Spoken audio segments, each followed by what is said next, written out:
makikita nyo dito sa nakuhaan ko ng video, medyo may celebration, medyo maingay-ingay lang siya, konti. Hindi naman. Doon sa may dulo, medyo may mga music doon nga ginapatugtog, malakas ang music, so hindi ko naging play dito para hindi ako magiging copyright.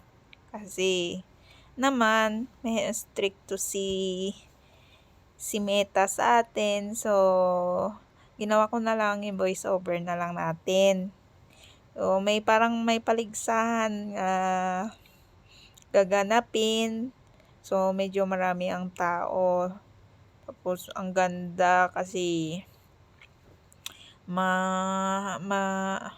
kwan siya, tawag yun, maraming tugtog, tapos yung mga tao nakabitbit ng mga flag. So dito kung napapansin niyo, habang ako'y naglalakad dito papunta sa dulo, tingnan ko doon bawat kwan. Dito maraming tao pero hindi siya binuksan, sinarado yung daanan. Sinarado nila para hindi madaanan ng mga sasakyan kasi siyempre naman alangan padaanin mo dyan yung sasakyan, di masagasaan yung mga tao.